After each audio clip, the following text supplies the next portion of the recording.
सुप्रभात। पिछली कक्षा में हमने दूसरे पाठ चिट्ठी के अक्षर के प्रश्नोत्तर किए थे। आज की इस कक्षा में भी हम बाकी बचे हुए प्रश्नों के उत्तर करेंगे तथा अभ्यास सागर के प्रश्नों के उत्तर भी ढूंढेंगे। तो हम चलते हैं पांचवें प्रश्न पर। पांचवें प्रश्न में तुम्हें जो सही उत्तर है उन पर सही का निशान लगाना है। प्रश्न क, अखिलेश शर्मा जी को मिली चिट्ठी में उन्हें अखबार के लिए क्या लिखकर भेजने को कहा गया था। तो आप किस पर सही का निशान लगाएंगे? आप सबको मालूम है उन्हें कविता लिखने के लिए कहा गया था, तो आप इस पर सही का निशान लगा देंगे। दूसरा ख नंबर का प्रश्न है, चिट्ठी के नीचे किसके हस्ताक्षर थे? तो किनके हस्ताक्षर थे? संपादक के, तो इस पर हम निशान लगा देंगे। इसके बाद हम अगले प्रश्न को देखेंगे। प्रश्न है 6। इसमें तुम्हें सही या गलत का निशान लगाना। यह भी बहुत आसान प्रश्न है। सबसे पहला क नंबर का प्रश्न है, महिपाल सिंह 40 वर्ष की उम्र तक फौज में थे। ये सही है, हम इसमें सही का निशान लगा देंगे। ख नंबर, एक बस दुर्घटना में उन्होंने अपना हाथ खो दिया। ये गलत है। शत्रुओं के साथ लड़ते हुए युद्ध में उनका हाथ कट गया था। ग नंबर, महिपाल सिंह दैनिक अखबार के संपादक थे। दैनिक नहीं था, वो क्या था? साप्ताहिक था। ये भी गलत है। महिपाल सिंह की लिखावट बहुत सुंदर थी। बिल्कुल सही। महिपाल सिंह ने अपने कार्यालय में अखिलेश शर्मा को बुलाया था। तो महिपाल सिंह ने अपने घर पर अखिलेश शर्मा को बुलाया था।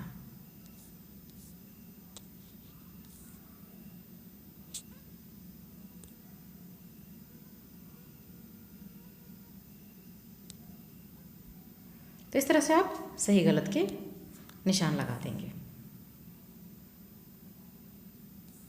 अब है अगला प्रश्न बातचीत के लिए। इसमें सारे प्रश्नों के उत्तर तुम्हें सिर्फ मौखिक करने हैं, तो इनके मौखिक उत्तर आप तैयार कर लेंगे और जब कक्षा में हम मिलेंगे तो इनके मौखिक उत्तर तुमसे पूछे जाएंगे। इसलिए सारे प्रश्नों के मौखिक उत्तर आप ज़रूर तैयार करेंगे। जैसे पहला प्रश्न है, चिट्ठी भेजने और प्राप्त करने के कौन कौन से तरीके हैं? तो तुम्हें मालूम है पुराने ज़माने के तरीके, आज के तरीके, सबको तुम्हें बतलाना पड़ेगा। आप चिट्ठी भेजने के लिए किस तरीके का इस्तेमाल करते हैं, उस तरीके की प्रक्रिया समझाइए। तो आप अपने मित्रों को, रिश्तेदारों को चिट्ठी भेजा करते हैं, कैसे भेजते हैं, कौन सा साधन इस्तेमाल करते हैं, और उस साधन को इस्तेमाल करने का जो तरीका है, उसका जो पूरा प्रोसेस है, वो तुम्हें यहाँ पे समझाना है। तीसरा नंबर, आप कौन सा अखबार समाचार पत्र पढ़ते हैं और क्यों पढ़ते हैं? तो आज हर किसी के घर में समाचार पत्र आता है, तो हम उसे रोज़ पढ़ते हैं, और क्यों पढ़ते हैं, क्यों उसे पसंद करते हैं, ये भी आपको बताना है। चौथा नंबर, महिपाल सिंह ने अपना दायां हाथ कैसे खो दिया? तो ये कहानी में लिखा हुआ है, महिपाल सिंह ने अपना दायां हाथ कैसे खो दिया था, सबको पता है। तो आप जब भी कक्षा में मिलेंगे इन सारे प्रश्नों के उत्तर आप तैयार करके लाएंगे। अब इसे आप तैयार करते रहेंगे कि मैं प्रश्नों का उत्तर कैसे दूंगा। भाषा को सीखने के लिए बहुत अच्छा और सबसे महत्वपूर्ण साधन है कि हम बोलना सीखें। जितने ज़्यादा आप बोलेंगे उतनी ज़्यादा आपकी भाषा अच्छी होगी, भाषा कौशल का विकास होगा। अगला प्रश्न है बच्चों, अनुमान और कल्पना। अनुमान लगाते हैं हम बहुत सारी चीज़ की कि ऐसा होगा, ऐसा हुआ होता तो क्या होता। तो इस तरह से जो संबंधित प्रश्न हैं उनको अनुमान और कल्पना के अंतर्गत रखा जाता है। तो पहला तुम्हें अनुमान लगाना है, यदि महिपाल सिंह अपना दायां हाथ खोने के बाद निराश हो जाते तो क्या होता? तो आसानी से आप इसका उत्तर ढूंढ सकते हैं। निराश हो जाते तो जो साप्ताहिक अखबार वो निकालने लगे वो नहीं निकाल पाते, अपने जीवन में आगे नहीं बढ़ पाते, हाथ खोने के दुख के मारे चुपचाप बैठे रहते, निराश, हताश, और क्या होता उनके साथ? दुनिया भर की बीमारियां हो जाती, लोग उनका मजाक उड़ाते, बहुत सारी बातें होती, दूसरों पर आश्रित हो जाते। तो इस तरह से आप उत्तर ढूंढेंगे। यदि लिखावट सुंदर ना हो तो उसके क्या क्या परिणाम हो सकते हैं? हर एक की लिखावट सुंदर होनी चाहिए। हर किसी की लिखावट सुंदर हो सकती है अगर वो बार बार लिखने का अभ्यास करे। लिखावट सुंदर ना होने से बहुत सारी मुश्किलें आ सकती हैं। तो तुम अपना उत्तर तैयार करोगे कि क्या क्या परिणाम हो सकते हैं। तीसरा प्रश्न, चिट्ठी के अक्षर कहानी के लिए कोई और शीर्षक बताइए। इस कहानी का शीर्षक क्या था? चिट्ठी के अक्षर। तुम्हें और भी शीर्षक ढूंढने हैं, और क्या क्या शीर्षक ढूंढ सकते हो। तो ये भी तुम्हारा होमवर्क है। सबके मौखिक उत्तर तुम्हें लिखने की ज़रूरत नहीं। अगला प्रश्न, भाषा की बात। नीचे दिए गए वाक्यों को सही उतार चढ़ाव के साथ पढ़िए, या तुम्हें सिर्फ पढ़ना है बोल बोल कर। तो तुम्हारा जो स्वर होगा उसमें उतार चढ़ाव आना चाहिए। जैसे का नंबर को हम इस तरह से पढ़ेंगे, वाह बड़ी सुंदर लिखावट है। ख नंबर, आप कौन हैं। ग, क्या देख रहे हैं। घ, अरे भाई यह जीवन है। अंग, अरे शर्मा जी आप क्षमा कीजिएगा। तो इस तरह से उतार चढ़ाव के साथ आप इनको बोल बोल कर पढ़िए। दूसरा नंबर क्वेश्चन देखोगे, नीचे दिए गए शब्द समूहों में से विशेषण व विशेष्य अलग अलग करके लिखिए। अब तुम्हें क्या करना है, इनमें से विशेषण क्या है और विशेष्य क्या है पहले तुम्हें यह जानना होगा। विशेषण संज्ञा या सर्वनाम की विशेषता बतलाने वाला शब्द विशेषण कहलाता है, और जिस शब्द की विशेषता बतलाई जाती है वह विशेष्य कहलाता है। जैसे का नंबर, एक चिट्ठी। चिट्ठी कैसी है, क्या है, एक है, तो एक उसके लिए विशेषण है। और किसकी विशेषता बतलाई जा रही है, चिट्ठी की, तो चिट्ठी विशेष्य है। मतलब जो विशेष्य होता है वह संज्ञा या सर्वनाम होता है, और विशेषण तो उसकी विशेषता बतलाता है। ख नंबर, सुंदर लिखावट। यहाँ पे लिखावट विशेष्य है और सुंदर उसकी विशेषता बतला रहा है, इसलिए पहले में तुम सुंदर लिखोगे और दूसरे में लिखावट। साप्ताहिक अखबार, अखबार विशेष्य है, साप्ताहिक विशेषण है। नियत तिथि, तिथि विशेष्य है और उसकी विशेषता क्या शब्द बता रहा है, नियत। तो इस तरह से तुम इस खाली स्थान को भरोगे। ये सारे लिखित उत्तर तुम्हें PDF में मिल जाएंगे। अभी मैं वीडियो में आगे भी इस पर चर्चा करूंगी। अगला प्रश्न, शिक्षक या सहपाठियों की मदद से दोहा पूरा कीजिए। रसरी आवत जात तय सिल पर परत निशान, ये दोहे की दूसरी पंक्ति है। पहली पंक्ति क्या होती है, करत करत अभ्यास के जड़मति होत सुजान। मतलब बार बार के अभ्यास से जड़मति मतलब मूर्ख व्यक्ति सुजान बन जाता है, मतलब बुद्धिमान बन जाता है। बार बार का अभ्यास मूर्ख व्यक्ति को भी बुद्धिमान बना देता है। जैसे कि रसरी आवत जात थे, रस्सी अगर पत्थर पर बार बार आ रही है जा रही है तो पत्थर पर भी निशान पड़ जाते हैं। इसी तरह से बार बार के अभ्यास से मूर्ख व्यक्ति भी बुद्धिमान बन जाता है। जीवन मूल्य के प्रश्नों का उत्तर हमने पहले ही कर लिया है।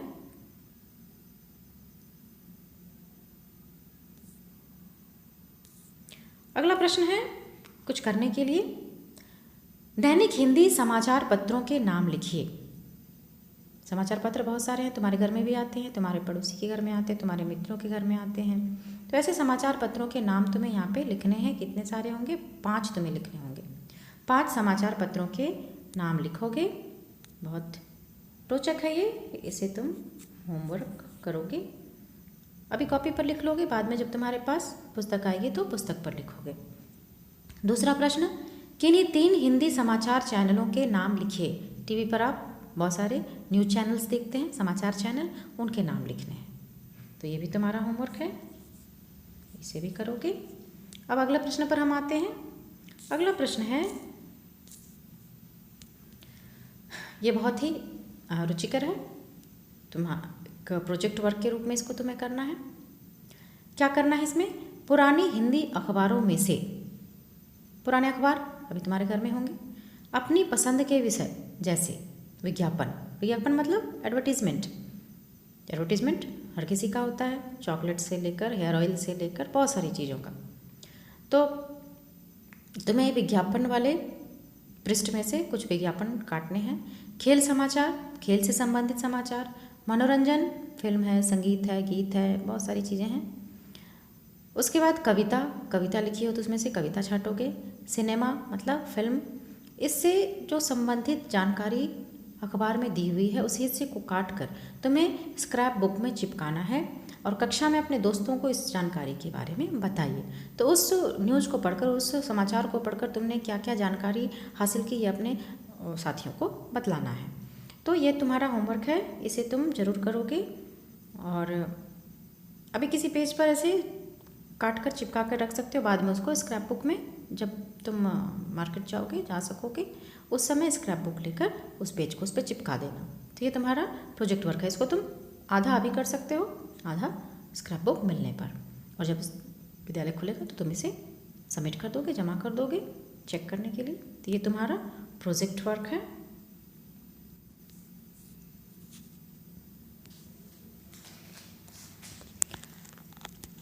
अब आगे चलते हैं हम अभ्यास सागर के प्रश्नोत्तर पे।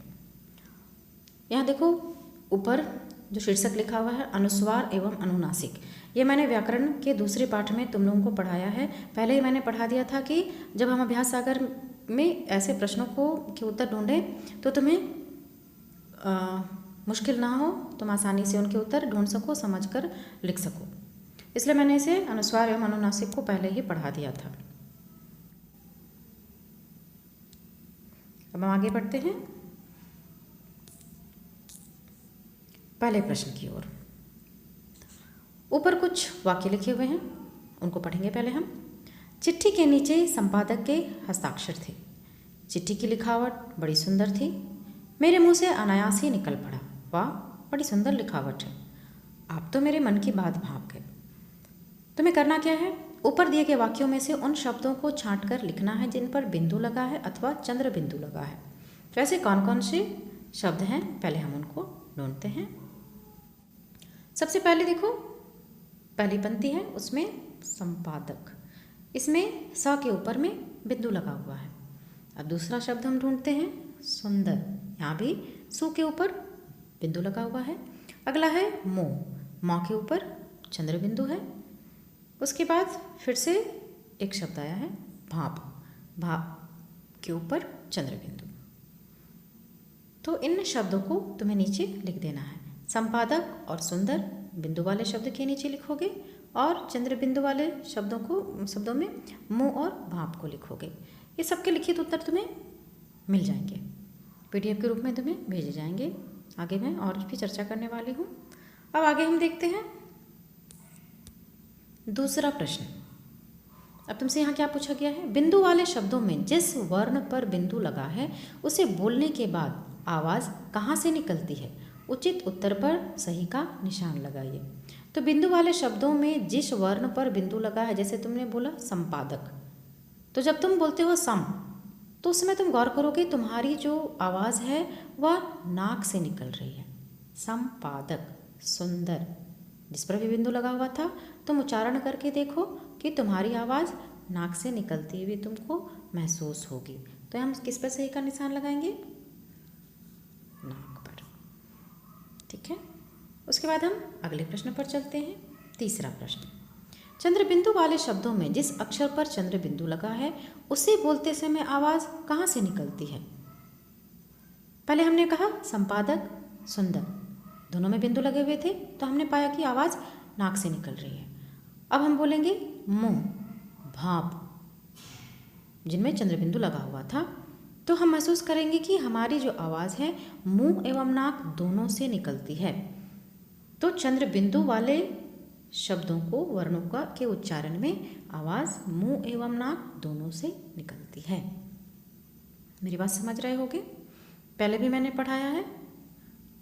अब अगला क्वेश्चन हम देखते हैं। अगला प्रश्न है चौथा नंबर। चौथे नंबर में नीचे दी गई वर्णमाला को तुम्हें पूरा करना है। तो यहाँ पे मैं नहीं लिख रही हूँ, मैंने पेज पे लिख दिया है। हम थोड़ी देर में उस पेज पर फिर से चर्चा करेंगे। मैं यहाँ पे समझा देती हूँ पहले तुम लोगों को। इस तरफ तुम देखो वर्ण लिखा हुआ है, क से ज्ञ तक सबको पता है। यहाँ पे क्या बताया गया है, पहले यहाँ पे देखोगे तुम क वर्ग। क वर्ग, क से हमारी वर्णमाला शुरू हुई व्यंजन की। तो क वर्ग में पहला वर्ण होता है क। आ रही बात समझ में। क के बाद हम लिखते हैं यहाँ पे ख।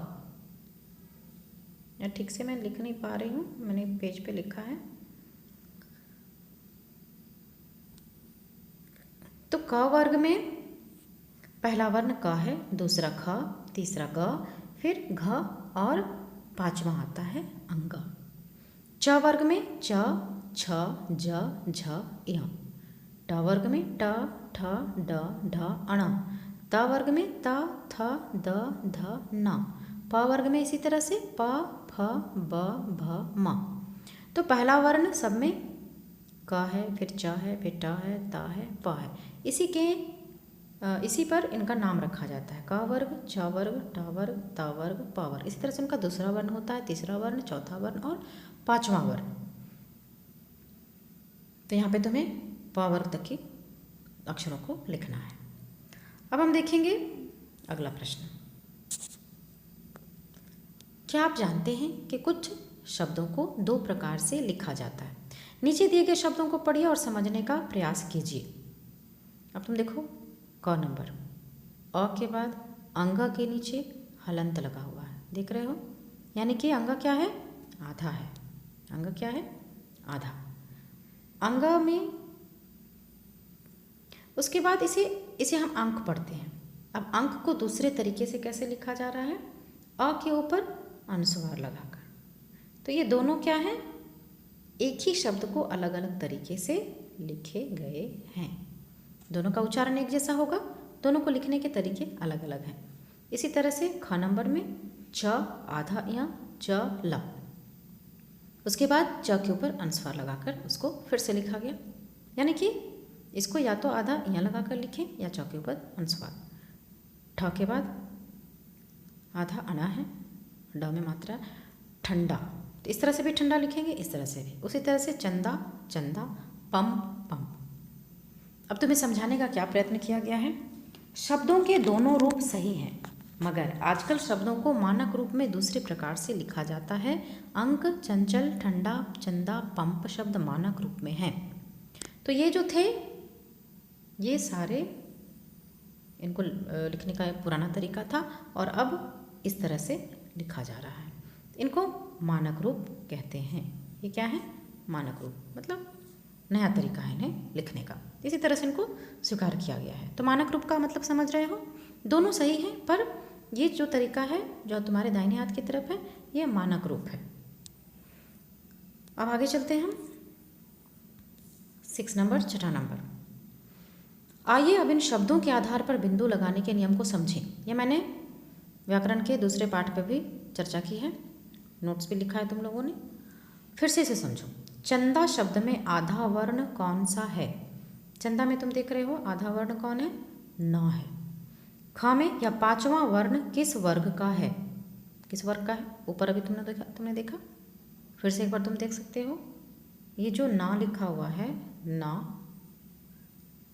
आधा है, ये किस वर्ण में आ रहा है? अभी तुम ऊपर चल के देखो किस वर्ण में आ रहा है। यहाँ पे तुम देखोगे ये त वर्ग में आ रहा है। इसको तुम त वर्ग में देखोगे, यहाँ पे ना आता है। आगे फिर से देखते हैं, ये त वर्ग का है। त थ द ध न, त वर्ग का पांचवा वर्ण न है।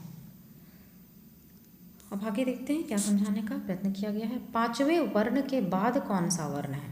पांचवें वर्ण के बाद कौन सा वर्ण है? द। पांचवें वर्ण के बाद वाला वर्ण किस वर्ग का है? तो ये भी त थ द ध न, ये भी त वर्ग का है।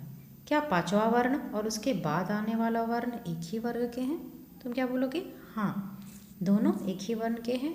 इसमें न और द, ये पांचवा वर्ण आधा है और उसके बाद आने वाला वर्ण जो है द, दोनों त वर्ग के वर्ण हैं।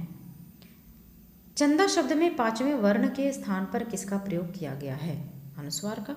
यहाँ पे ना हट गया और किसका प्रयोग कर दिया गया? ना की जगह अनुस्वार का प्रयोग कर दिया गया। चंदा से ये इस तरह से लिखा गया। क्या चंदा शब्द के पांचवें वर्ण में अस्वर है? तो तुम क्या कहोगे? नहीं, चंदा शब्द के पांचवें वर्ण में अस्वर नहीं है। अगर अस्वर होता तो ये पूरा ना लिखाता। न आधा है, यानी कि उसमें अस्वर नहीं है। नीचे जो घेरे के अंदर लिखा हुआ है उसे देखो, याद रखने के लिए कहा गया। यदि पांचवें वर्ण के बाद वाला वर्ण उसी वर्ग का कोई अन्य वर्ण हो तो उस पांचवें वर्ण की जगह बिंदु का प्रयोग किया जाता है। यह बिंदु पांचवें वर्ण से पहले वाले वर्ण पर लगाया जाता है। इस बिंदु को अनुस्वार कहा जाता है। तो जिस तरह तुमने देखा कि चंदा में आधा न और द दोनों एक ही ता वर्ग के थे, इसलिए हम इसकी जगह पर इसका प्रयोग करते हैं। आधा ना को हटाकर अनुस्वार का प्रयोग कर सकते हैं। मतलब ये आधा वर्ण और उसके बाद वाला वर्ण दोनों एक ही वर्ग के आने चाहिए, तभी तुम अनुस्वार का प्रयोग करोगे। अब आगे हम देखते हैं 7वें नंबर पे, नीचे दिए गए शब्दों में पांचवें वर्ण के स्थान पर अनुस्वार चिन्ह लगाना है तुम्हें। तो इसको मैंने अलग पेज पर लिखा हुआ है, सबके आंसर अभी तुम्हें मिल जाएंगे थोड़ी देर में। 8वां नंबर का प्रश्न है, नीचे दिए गए शब्दों में उदाहरण के अनुसार सही स्थान पर अनुस्वार चिन्ह लगाइए और वाक्य बनाइए। जैसे गधा यहाँ लिखा हुआ है, तुम लिखोगे गंदा चिता का चिंता और वाक्य बनाना है। इसको भी मैंने अगले पेज पे लिखा हुआ है। और नीचे जितने भी चित्र हैं सबको मानक रूप में लिखना है, मतलब या तो अनुस्वार लगाओगे या चंद्र बिंदु लगाओगे। इसमें आधे पांचवें वर्ण का उपयोग नहीं होगा। अब तुम अगले नियम को जानोगे। 10वां नंबर का प्रश्न, यदि पांचवें वर्ण के बाद वाला वर्ण उसी वर्ग का ना हो जिस वर्ग का पांचवा वर्ण है, अथवा यदि वही पांचवा वर्ण दोबारा आए तो क्या होगा? आइए नीचे दिए उदाहरणों में से जानें। जन्म शब्द में कौन से पांचवें वर्ण में आस्वर नहीं है? जन्म में क्या देखोगे तुम? जन्म में कौन से पांचवें वर्ण में आ स्वर नहीं है तो क्या होगा? ना। नाम आधा है, उसमें आस्वर नहीं है। इसके बाद वाला वर्ण किस वर्ग का है? इसके बाद वाला जो वर्ण है माँ, जन्म में देख रहे हो, ये दूसरे वर्ग का है, पा वर्ग का, पा फ बा भ म। मतलब ना ता वर्ग का था और माँ पा वर्ग का है। दोनों में अंतर है। क्या दोनों के वर्ग समान है? नहीं, एक ता वर्ग का है और दूसरा पा वर्ग का। समान एवं भिन्न शब्दों में कौन से वर्ण दो बार आए हैं? समान में माँ 2 बार आया है और भिन्न में ना 2 बार आया है।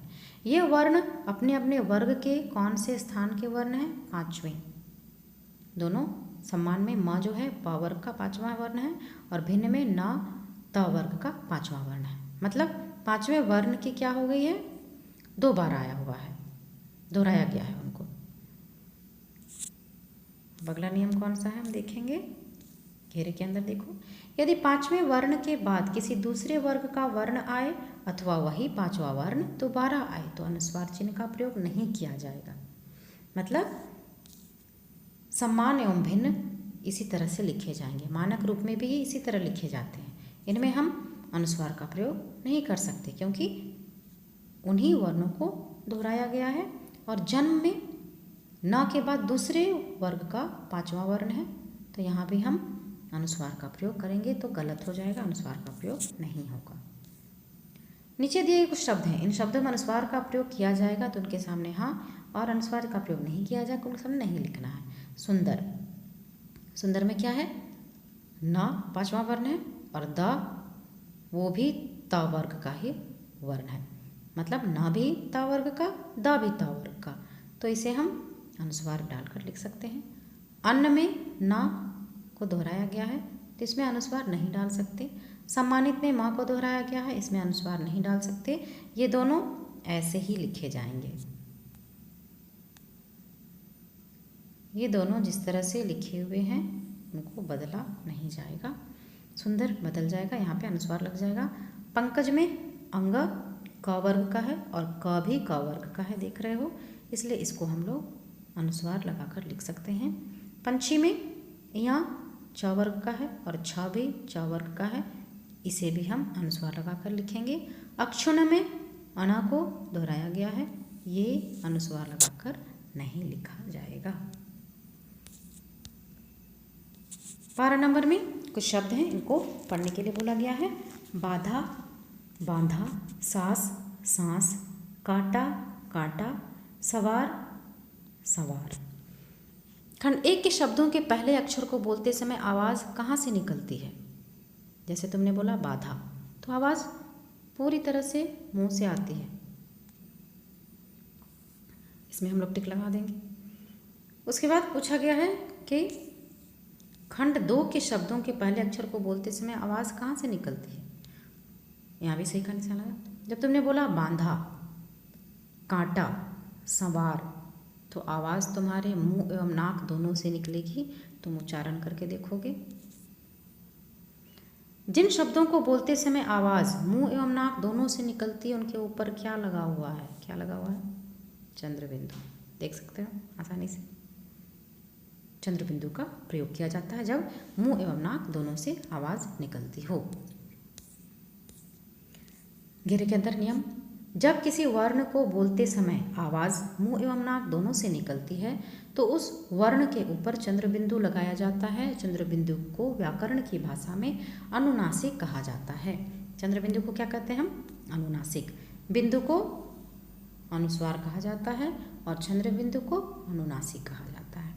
13 नंबर, तुम्हें अनुनासिक का चिन्ह लगाकर फिर से इसे वाक्य बनाना है। जैसे आधी में हम लोग आ के ऊपर चंद्र बिंदु लगाएंगे तो हो जाएगा आंधी, कहाँ, सवार, चांटा, और इनके अर्थ भी बदल जाते हैं।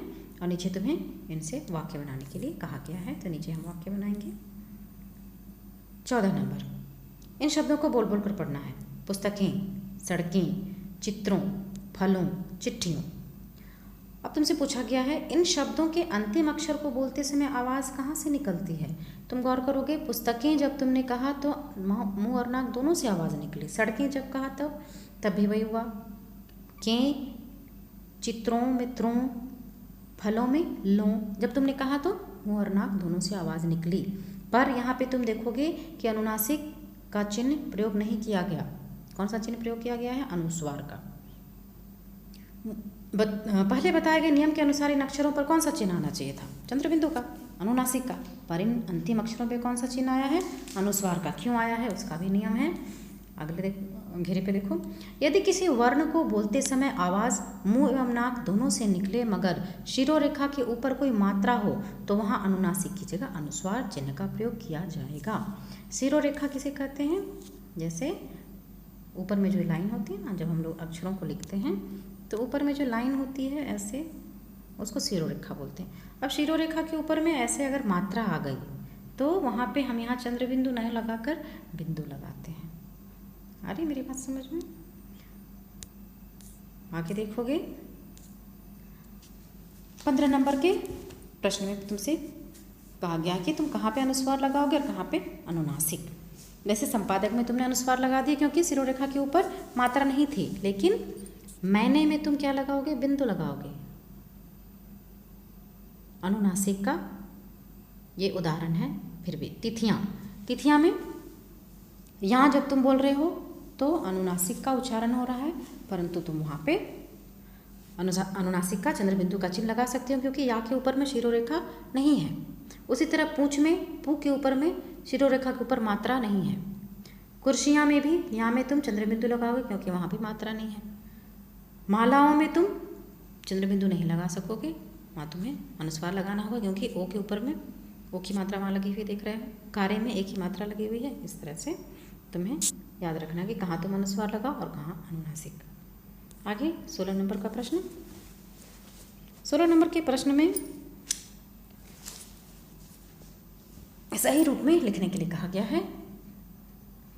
इनको सबको हम सही रूप में लिखेंगे आगे पृष्ठ पर, फिर उस पर हम चर्चा करेंगे। 17 नंबर बहुवचन बनाना है और किस तरह से तुम देखोगे कि बहुवचन बनाने पर जो शब्द हैं वहाँ पे चंद्र बिंदु लगाया गया, अनुस्वार लगाया गया इस तरह से।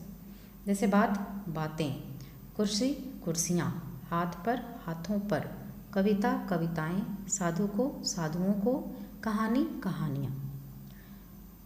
अब नीचे देखो घेरे के अंदर लिखा हुआ है, ये भी नियम है।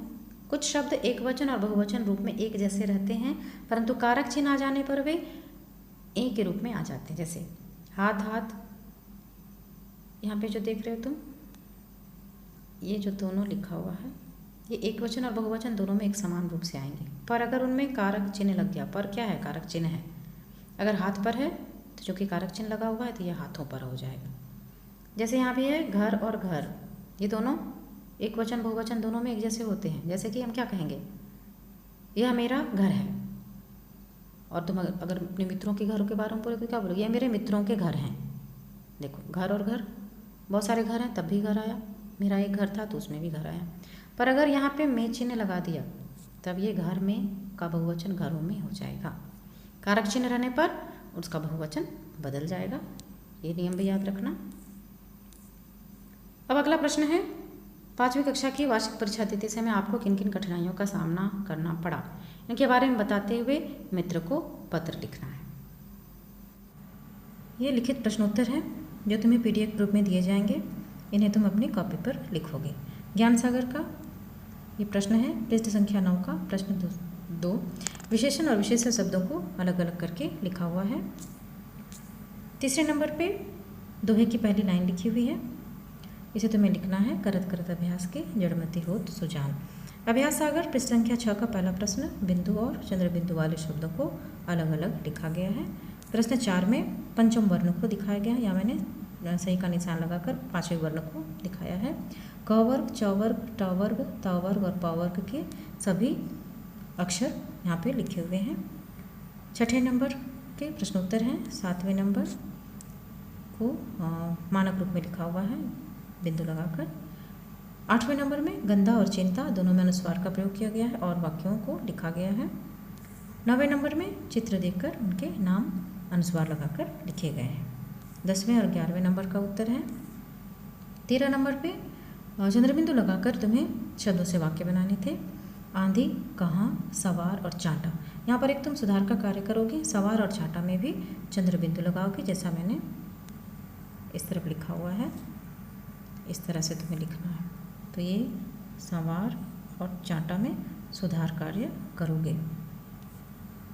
पुनः 14 नंबर का प्रश्न, 14 नंबर के प्रश्न में कहाँ कहाँ से उच्चारण हो रहा है ये तुमसे पूछा गया था, और आगे के जो उत्तर हैं 15 नंबर में अनुस्वार और चंद्रबिंदु लगाकर शब्दों को लिखा गया है।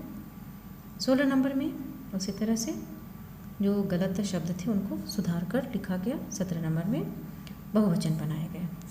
18 नंबर मित्र को पत्र लिखना है और उसमें ये बताना है कि 5वीं कक्षा की जो परीक्षा हुई थी उनमें तुमने कौन सी कठिनाई का सामना किया था। तो ये एक नमूना है, तुम इसी तरह से दूसरा पत्र भी लिख सकते हो, तुम्हें और भी दूसरी कठिनाइयाँ आई होंगी, तो इसी तरह से तुम उन कठिनाइयों का जिक्र करते हुए अपने मित्र को पत्र लिखोगे।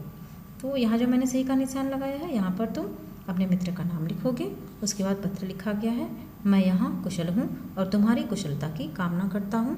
तुमने पिछले पत्र में मेरी 5वीं कक्षा की परीक्षा के विषय में पूछा था। 5वीं कक्षा की वार्षिक परीक्षा में मुझे अच्छे अंक मिले, पर वे मेरी आशा के अनुरूप नहीं थे। इसका कारण था परीक्षा के दौरान मेरा खराब स्वास्थ्य। परीक्षा प्रारंभ होने से 1-2 दिन पहले ही थोड़ा बुखार रहने लगा। डॉक्टर ने दवाइयाँ दी और आराम करने के लिए कहा, परंतु मेरी तबीयत पूरी तरह ठीक नहीं हो पाई। लगभग 15 दिन मुझे बुखार आता रहा। परिणाम स्वरूप मैं पूरी तरह ध्यान केंद्रित नहीं कर पाया और अच्छे अंक नहीं आ पाए। अब मैं पूरी तरह स्वस्थ हूँ। अगले पत्र में तुम भी अपनी परीक्षा के विषय में बतलाना, चाचा चाची को मेरा प्रणाम कहना। यहाँ पे सुधार कर लोगे। यहाँ एक सुधार का कार्य करोगे, यहाँ पे चाचा की जगह यहाँ पे दीर्घ एक की मात्रा लगाओगे चाची, और यहाँ पे नहीं के बाद और पाया के बीच में तुम्हें नहीं और पाया के बीच में कर लिखना होगा। केंद्रित नहीं कर पाया और अच्छे अंक नहीं आ पाए, इसी तरह से यहाँ चाची लिखोगे और सबसे नीचे अपने मित्र को बतलाते हुए तुम अपना नाम नीचे लिखोगे।